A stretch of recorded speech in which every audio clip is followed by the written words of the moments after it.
Hi everybody. So part 3, we're gonna go over some tomatoes, cruciferous veggies, legumes, avocados, asparagus, and artichokes. Lots of veggies here in this one. So the recommended tomatoes are gonna be cherry, grape, and currant tomatoes. They're all the smaller tomatoes. Some tips on tomatoes. Deep red tomatoes are going to have more lycopene and overall antioxidant activity than yellow, gold, or green tomatoes. So you want to make sure that you're getting the super red tomatoes, as fun as those really cool heirloom ones are. The smaller the tomato, the more lycopene it's going to have. Processed tomato products can be more flavorful and nutritious than fresh tomatoes because the heat process increases the absorption of lycopene. So like literally any canned tomato sauce, diced, peeled, whatever it is. You want to store the fresh tomatoes at room temp to preserve flavor. And again, cooking tomatoes is going to convert that lycopene into a form that's easier to absorb. Moving on to the recommended cruciferous veggies: green and purple broccoli, red cabbage and Savoy cabbage, white and colorful cauliflower, and all varieties of kale. Couple of tips on those. One thing is broccoli is going to lose a lot of nutrients very, very, very quickly. So once it's harvested, you want to eat that within a day or two. Making sure that you're shopping for Brussels sprouts when they are in season. Because if they're not in season, it's just you're not really getting anything there besides fiber, which is better than nothing, but there's other things that you could be eating seasonally that will give you more benefit. If you're going to eat cabbage, if you are a cabbage human being, make sure that you are cutting it and steaming it briefly to reduce odor and increase nutritional value. If you are boiling it, it's just all that nutrition is gonna be in the water instead. White cauliflower is gonna have more cancer-fighting compounds, but the colorful varieties have more antioxidants. So really just pick or choose whichever one you want.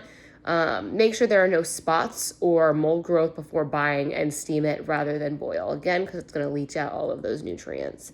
Kale is the most bitter and beneficial of the cruciferous veggies and better to eat raw. Then we have your legumes. Recommended ones are going to be pod peas, dried peas, fresh or frozen edamame, lentils, and then common dried beans like black, red, kidney, and pinto in that order, with the most nutritious actually being canned beans over dried.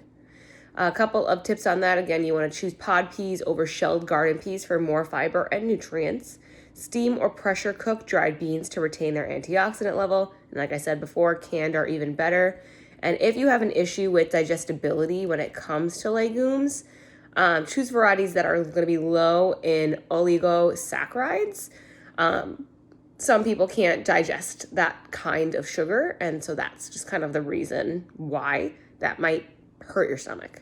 So you would want to go with more of like a lentil or a pinto bean over like a black bean or a chickpea, and discard the soaking liquid before cooking them if you are doing dried beans.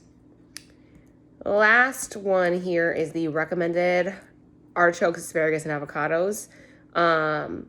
Literally just get them.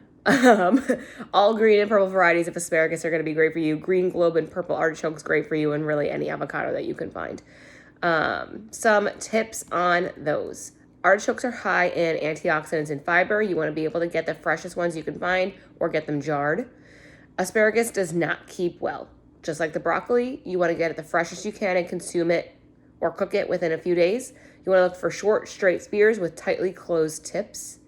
Avocados are going to contain a really great amount of soluble fiber and amazing fats. You can ripen firm avocados in a paper bag with a banana in it to speed up the process if you can't find any that are already ripe, because we all know the deal with how avocados are.